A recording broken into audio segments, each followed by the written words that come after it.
तो पार्ट 3 की स्टार्टिंग वहीं से होती है जहाँ पे पार्ट 2 की एंडिंग हुई थी, जहाँ में दिखाया गया था कि बेक बुजो से कह रहा होता है कि मैंने कुछ नहीं किया है, मेरा विश्वास करो। सीन कट होकर आगे दिखाया जाता है जहाँ पे कीबेक नहा रहा होता है, वो पीएन वाले किस्से को याद कर रहा होता है। आगे हम छायुन को देखते हैं जो कि बुजो से कह रही होती है कि अब पीएन का क्या। बुजो कहती है कि वो जख्मी होने का दावा कर रहा है और उसने डॉक्टर से एक रिपोर्ट तैयार की है कि उसे PTSD हो गया है। छायुन कहती है तो क्या वो हमारे शो में नहीं आएगा। बुजो कहती है कि मुझे नहीं पता, लेकिन मैं उसे शो में लाने की कोशिश करूँगी। अगर वो नहीं माना तो मैं उसके सामने भीख मांगूंगी। आगे हम सांगजिन को देखते हैं जो कीबे को ढूंढ रहा होता है, लेकिन वह नहीं होता तो वह जीहू से पूछता है। जीहू कहता है कि मुझे नहीं पता, तो वो वहाँ से चला जाता है। उसके जाने के बाद जीहू कीबे को मैसेज करता है और कहता है कि तुम ऑफिस मत आना, यहाँ पर सांगजिन तुम्हें ढूंढ रहा है। कि तभी हम देखते हैं कि कीबे कंपनी के बाहर ही होता है। उसके पास 2 एम्प्लॉय आते हैं और उनमें से एक कहता है कि क्या तुम सिगरेट पी रहे हो। दूसरा एम्प्लॉय कहता है कि ये सिगरेट कैसे पी सकता है, ये तो स्मोकिंग के ख़िलाफ़ है। कीबे कहता है कि मैंने सिगरेट पीना 1 हफ़्ते पहले ही छोड़ दिया है। इतना सुनने के बाद वो दोनों एम्प्लॉय शॉक हो जाते हैं। आगे कीबेक कहता है कि तुम्हारे मुंह से सिगरेट की स्मेल आ रही है, तुम इसका इस्तेमाल करो। और कीबेक वहाँ से भाग जाता है और कंपनी के अंदर आता है, जहाँ पर उसे एक एम्प्लॉय मिलता है और कहता है कि सांगजिन तुम्हें ढूंढ रहा है और क्या तुम मेरा एक काम करोगे। जिसके जवाब में कीबेक नहीं कहता है और वहाँ से भाग जाता है। आगे उसे एक और एम्प्लॉय मिलती है और कहती है कि क्या तुम मेरा काम करोगे, लेकिन कीबेक मना कर देता है और वहाँ से भाग जाता है। सीन कट होकर आगे दिखाया जाता है जहाँ पे हम कीबेक की फैमिली को देखते हैं, जहाँ पे होते हैं कीबेक के डैड इंसू, कीबेक की मॉम यूजिंग और कीबेक के भाई सोंगबेक और वुनबेक। वुनबेक जिम का ओनर होता है, इसलिए वह जिम के लिए निकल जाता है। सोंगबेक यूनिवर्सिटी स्टूडेंट होता है। सोंगबेक फ़ोन में कीबेक को देखता है जो कि पीएन को मार रहा होता है और वह अपने मॉम डैड को भी दिखाता है। आगे हम जीहू और कीबेक को देखते हैं। जीहू कहता है कि यहाँ पे तुम सेफ हो, लेकिन एक बात बताओ, तुमने पीएन को क्यों मारा? सभी लोग तुम्हें ढूंढ रहे हैं। कीबेक अपने सर को बाहर निकालता है और कहता है कि तुम ये कैसे पहन लेते हो, मैं तो सांस भी नहीं ले पा रहा हूँ। जीहू कहता है कि एक बार इसे सोल ने भी पहना था जब वह हॉस्पिटल आई थी। कीबेक कहता है कि क्या वह हॉस्पिटल आई थी? जीहू कहता है कि हाँ, वो अपना चेकअप करने के लिए आई थी। और आगे कहता है कि मुझे किसी शो में जाना है, इसलिए मैं जा रहा हूँ। इतना कहने के बाद वो वहाँ से चला जाता है। कीबेक वहाँ पे बैठा रहता है कि तभी बुजो का कॉल आता है। कीबेक कॉल को पिक नहीं करता है कि तभी वहाँ पे बुजो आ जाती है और कहती है कि तुम मेरे कॉल को क्यों नहीं उठा रहे हो, तुम मेरे साथ चलो, तुम्हें पीएन से माफ़ी मांगनी होगी। कीबेक कहता है कि मैं तुम्हारे साथ नहीं जा सकता, मैं पीएन से माफ़ी नहीं मांगूंगा। बुजो कहती है कि तुम्हें उससे माफ़ी मांगनी होगी, तुमने ऐसा नहीं किया तो हमारा शो बंद हो जाएगा। कीबेक कहता है कि वो एक पागल इंसान है, वो स्टार बनने के लायक नहीं है, मेरा मूड अभी ख़राब है, मैं माफ़ी मांगने के मूड में नहीं हूँ। इतना कहने के बाद वो वहाँ से चला जाता है। आगे हम कीबेक को सांगजिन के साथ देखते हैं। सांगजिन उसके ऊपर काफ़ी ज़्यादा चिल्ला रहा था। सांगजिन कहता है कि तुम बहुत ही बेकार हो, मैं नहीं जानता था कि तुम ऐसे निकलोगे, तुम्हारी प्रॉब्लम क्या है, तुम्हें क्या चाहिए, तुमने ऐसा क्यों किया। इसी तरह कीबेक ने अपने आप को रोक रखा था, वह चुपचाप सांगजिन की डांट को सहन कर रहा था। कीबेक वहाँ से बाहर आ जाता है जहाँ पे उसे कुछ लोग दिखाई देते हैं। दरअसल वह लोग पीएन के फैंस होते हैं। लोग भी कीबेक को देख लेते हैं, उसे पीएन से माफ़ी मांगने के लिए कहते हैं, लेकिन कीबेक वहाँ से भाग जाता है। उसे फिर से वही फैंस मिलते हैं और कहते हैं कि तुम्हें पीएन से माफ़ी मांगनी ही होगी, फिर से वहाँ से भाग जाता है। ये हम छायुन को देखते हैं, वह बुजो के पास आ जाती है और पूछती है कि क्या तुमने पीएन से बात करी। बुजो कहती है कि मैंने उसकी एजेंसी से बात की थी, लेकिन कोई फ़ायदा नहीं हुआ, काफ़ी देर तक इंतज़ार किया लेकिन वह नहीं आया। तो आगे कहती है कि क्या हमारा शो कैंसिल हो गया है। छायुन हाँ कहती है। बुजो कहती है कि मुझे बहुत ज़्यादा बुरा लगता था, पीएन अपने एम्प्लॉय पर काफ़ी ज़्यादा चिल्लाता था, वो सब रोते थे, हालांकि हमें सब पता होता था, लेकिन हम सब नहीं पता होने का नाटक करते थे। छायुन कहती है कि और हम कर भी क्या सकते हैं। आगे हम कीबेक को देखते हैं जो कि अपनी गाड़ी में बैठा था, वह अपने फ़ोन में अपनी माँ का नंबर ढूंढ रहा था, वह उनसे बात करना चाहता था। आगे हम कीबेक की फैमिली को देखते हैं जो कि पैकिंग कर रहे होते हैं कि तभी वहाँ पे कीबेक आता है। उसने अपने चेहरे को मास्क से ढक रखा था और वह एक पर्ची देता है जिसमें लिखा था कि मैं आज रात यहाँ पर रहना चाहता हूँ। उसे रहने के लिए एक रूम दे दिया जाता है।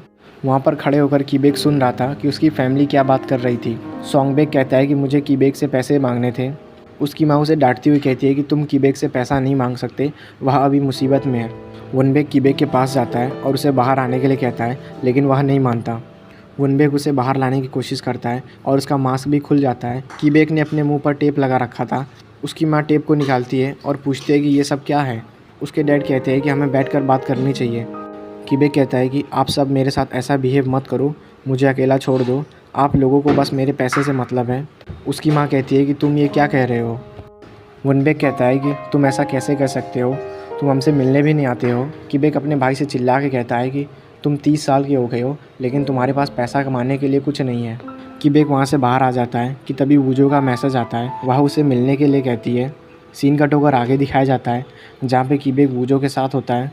वूजो नशे में थी और कहती है कि तुम सच में आ गए। कीबेक कहता है कि तुमने मुझे बुलाया था। आगे कीबेक कहता है कि क्या तुम पीएन से मिली। वूजो कहती है कि नहीं, मैं उससे नहीं मिली। मैंने उसका काफ़ी देर तक इंतज़ार किया लेकिन वह नहीं आया। वूजो आगे कहती है कि तुमने पीएन को मारा, उसके लिए थैंक यू। वह हमेशा चिल्लाता था लेकिन हम कुछ नहीं कर पाते थे। मैं उसे हमेशा से मुक्का मारना चाहती थी लेकिन तुमने ऐसा किया। क्या तुम हमेशा से ऐसे थे? कीबेक कहता है कि मैंने जानबूझकर नहीं मारा। वूजो उसे खाने के लिए कुछ देती है और कहती है कि मैं नशे में नहीं हूँ। लेकिन तभी वह गिरने वाली थी कि कीबेक उसे संभाल लेता है। वूजो उसके हाथ को दूर फेंक देती है और वहीं पर सो जाती है। कीबेक पूछता है कि क्या तुम यहीं पर सोने वाली हो? तुम अपने घर का पता दे दो, मैं तुम्हें छोड़ दूँगा।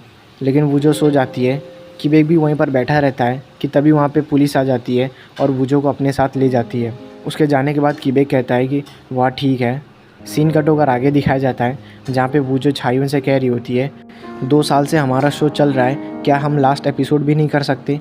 छायुन कहती है कि हम ऐसा नहीं कर सकते, हमें हार मान लेनी चाहिए। वो दोनों जा रहे होते हैं कि तभी जियोंगहुन उन्हें देख लेता है और वह एक लड़के से पूछता है कि उनके साथ क्या हुआ है। वह कहता है कि ये सब एक शो कर रहे थे जिसमें एक कास्ट ने कुछ गड़बड़ी कर दी है और अब उनका शो बंद हो गया है। आगे हम कीबेक को देखते हैं जो अकेले बड़बड़ा रहा था। जब वह पीएन से मिलेगा तो कैसे माफ़ी मांगेगा। मुझे माफ़ कर दो, मैंने कुछ नहीं किया, लेकिन ये सब तो मैंने ही किया है। कि तभी संगजिन का कॉल आता है। सीन कट होकर आगे दिखाया जाता है जहाँ पे कीबेक संगजिन के साथ होता है। संगजिन कीबेक से कहता है कि तुम शो के लिए टेंशन मत लो, मैं उसे देख लूँगा, लेकिन एक बात बताओ, तुमने ऐसा क्यों किया? अगर कोई नया एम्प्लॉय होता तो मैं समझ जाता कि उसको एक्सपीरियंस की कमी है, लेकिन तुम तो बहुत ही पुराने हो, तुम ऐसा कैसे कर सकते हो? और आगे कहता है कि तुम मेरे लिए एक काम करो, इस काम को करने के बाद तुम ब्रेक ले सकते हो। कीबेक किसी तरह अपने गुस्से को रोके था लेकिन वह कंट्रोल नहीं कर पाता और वह चिल्ला के कहता है कि तुम हमेशा से मुझ पे काम थोपते हो और मैं उस काम को करता हूँ, लेकिन अब ऐसा नहीं होगा, मैं तुम्हारे लिए काम नहीं करूँगा, अब मैं ऑडिशन पर ध्यान दूँगा। तो संगजिन कहता है कि तुम्हारा नाम ऑडिशन लिस्ट में नहीं है। कीबेक कहता है कि आपको इसका भुगतान करना पड़ेगा। कि तभी वहाँ पे वूजो और छायुन आ जाते हैं। वूजो उसकी बात को सुन लेती है और कहती है कि तुम ये क्या कह रहे हो, क्या तुम ठीक हो? संगजिन कहता है कि तुमने क्या कहा, मुझे भुगतान करना होगा। कीबेक उसे माफ़ी मांगता है और वहाँ से चला जाता है। उसके जाने के बाद संगजिन कहता है कि पता नहीं ये आजकल कीबेक को क्या हो गया है, ये पागलों की तरह बिहेव कर रहा है। वूजो कीबेक के पास जाती है और कहती है कि कल मैं सेफली घर पहुँच गई थी, इसके लिए तुम्हारा शुक्रिया। तुम्हें करंट लगा था, क्या तुमने डॉक्टर को दिखाया? कीबेक कहता है कि नहीं, मैंने नहीं दिखाया, लोग जानते हैं कि मैं कैसा हूँ। वूजो कहती है कि तुम ये क्या कह रहे हो। वूजो कीबेक को ज़बरदस्ती हॉस्पिटल ले जाती है। आगे हम वूजो को देखते हैं जो कीबेक को जीहू के पास लाई थी। जीहू कहता है कि तुम यहाँ क्या कर रही हो, हम तो क्लिनिक में मिलने वाले थे। कीबेक कहता है कि अगर मैं वहाँ आता तो लोग मुझे पहचान लेते। वूजो पूछती है कि क्या करंट लगने के बाद लोगों की पर्सनैलिटी चेंज हो जाती है। जीहू कहता है कि उसके लिए मुझे चेकअप करना होगा। सीन कट होकर आगे दिखाया जाता है जहाँ पे कीबेक अपने घर में होता है और कहता है कि ये सब तनाव के कारण हो रहा है।